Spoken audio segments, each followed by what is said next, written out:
Could Rey be joining the dark side in The Last Jedi? It may not be as far-fetched as it sounds.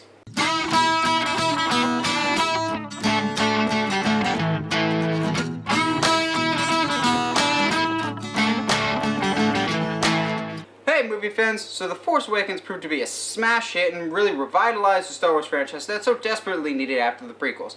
Thankfully, after The Force Awakens, we got a whole bunch of new heroes and villains to really buy all the merchandise for.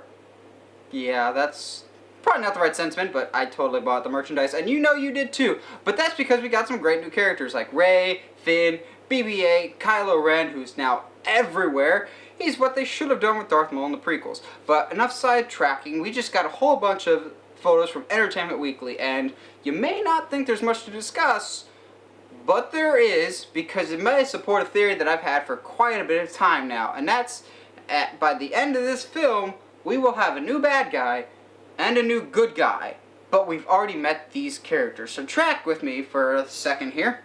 In my How It Could Work Star Wars Episode 8 video, which you can find right here. If you have not checked it out, please do. I had a lot of fun making it, and I think you'll have a lot of fun watching it. It's basically how I think Episode 8 will go down. Well, at least how I would make Episode 8 go down, so it's probably nowhere near close. But in that, I proposed that at the end of Episode 8, we will have a new hero and a new bad guy that we're kind of rooting for and rooting against.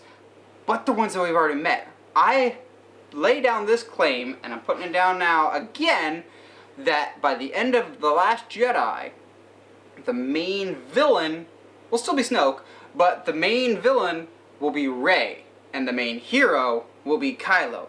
Yes, I know he murdered his dad and everything else, and there's all these weird theories that Han killed himself, but I'm not here to talk about that.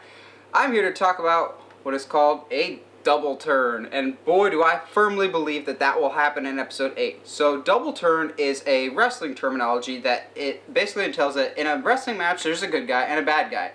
As the match goes on, and by the end of the match, the good guy has become the bad guy, and the bad guy has now become the good guy. This can be achieved in a lot of different ways, but basically the bad guy acts moral in a situation, and the good guy basically is doing all the things that a bad guy would instead.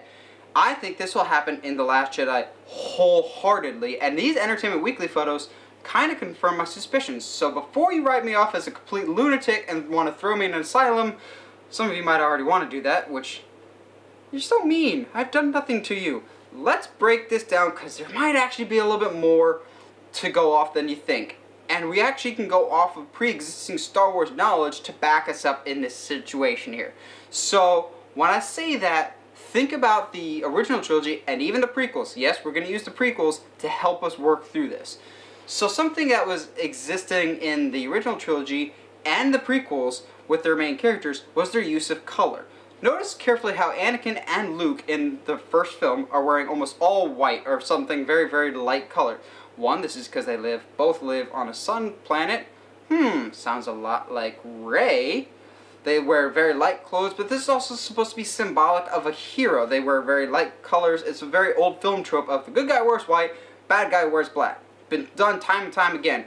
But if you notice carefully, Luke and Anakin both start to wear darker shades of color as their trilogies progress, with Anakin wearing more brown in Attack of the Clones, and Luke just wearing a whole bunch of different colors, but when he's training with Yoda in Empire Strikes Back, he's got more of a dark gray, more of just an in-between era.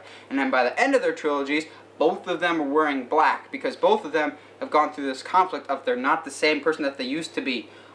They both started off clean and innocent and good all around. By the end of it, one of them became a mass murderer, and one of them almost went down the same path of his father.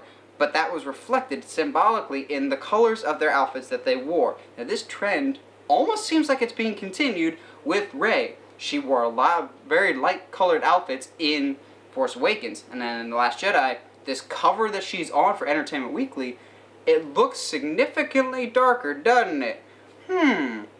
Almost as if it's mirroring the path that their predecessors have done in the other two trilogies. Isn't that interesting and not at all coincidental?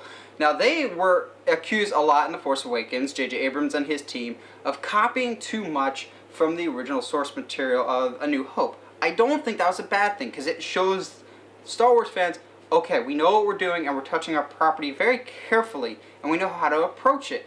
I think they're going to be doing a lot of the same things for Last Jedi. It's not going to be beat for beat of Return of Empire Strikes Back, but it's going to have a lot of similarities from a storytelling standpoint. There's certain things for Star Wars that they kind of have to repeat, or else it doesn't feel like Star Wars. Chris Stuckmann had a great video basically saying Star Wars has a formula and you need to stick to it. There's certain elements that just are Star Wars and their storytelling that you kind of have to make sense. And I kind of think that the tonal visual representation of the characters with the outfits or other cues are an important part of Star Wars. I think they're kind of following through with that with Rey. That's why we kind of see her in a tad bit darker clothes.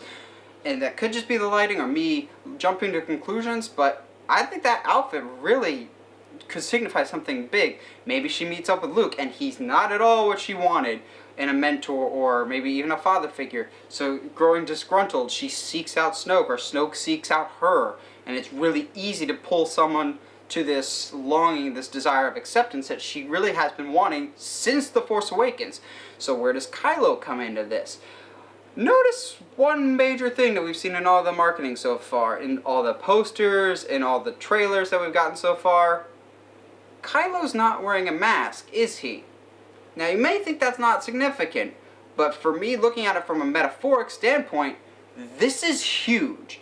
All of The Force Awakens, Kylo's hiding under this mask as a metaphor for hiding from, I don't know, his personality, his true self, his fear. He hides behind this mask because he thinks that this mask gives him power. Without it, he's exposed, literally and figuratively. He's vulnerable, hence why he got that big old scar across his face. He was vulnerable, he was exposed. So now that he's more vulnerable and exposed, literally in the film, as they've stripped away his mask, does this make him a more sympathetic character now that we can literally see his face for the entire film? I will place money on it that he will not have a mask on for The Last Jedi, because we're supposed to begin to see and understand and sympathize with this character. We haven't seen him with the mask, and I think that's intentional. Everything about the marketing campaign, because Disney's not stupid, has been intentional, and I think that's a huge part of it. In my How Episode 8 Could Work video, I had long since suggested that Kylo's the one losing his hand because it's the middle Star Wars movie of a trilogy. Somebody's got to be losing a hand. So if, like, Snoke betrays Kylo, Rey cuts off Kylo's hand, and he more or less gets thrown to the wolves and has to beg and plead with his mom, who, yeah, that's got to be awkward, has to come crawling back to her. That's gonna make him kind of a sympathetic character. Now, some people will make the case that he killed his father. That's beyond redeemable. Is it? Is it? Maybe there is a point to it. I don't know what the big picture is yet. We've only seen one film so far. But I don't think it's out of the realm of possibility to say that we could be gearing up for what is called a Kylo face turn. Kylo becoming a good guy, and that all deals with this taking off the mask. What was the big signifying moment of Vader becoming a good guy? Yes, it was him throwing down the Emperor and saving his son, and for the record, he does not talk, he does not scream that no in the specialized version. It still boils my blood to this day. It was really, if you look at it, when Luke takes off the mask. That was Vader officially surrendering to Luke and saying, okay, I'm done. My past life is behind me. It's that unmasking. In films, unmaskings are a big deal. So the fact that we haven't seen Kylo with a mask, I think speaks volumes, while no one is speaking about it. I think it's a huge deal. So I could just be crazy, but I really think that all the marketing that we've seen so far has been done on purpose, and that by the end of it, we're going to have a new good guy and a new bad guy, with Rey being the bad guy and Kylo being the good guy. It may be crazy, but we've seen far crazier, and it makes story sense. Because then, the person that was the aggressor is now the one trying to bring Rey back to the light, which could make a really interesting dynamic. Now, where Luke could fit in this could be very fascinating, of now he's lost Rey, he's lost Kylo, but now that Kylo's come back, where does this leave the dynamic with Luke and Rey, or Luke and Kylo?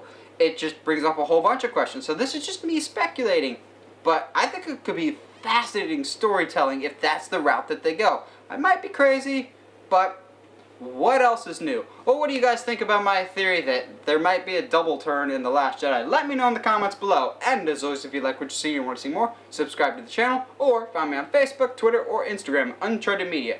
Stay sharp, movie guys and gals!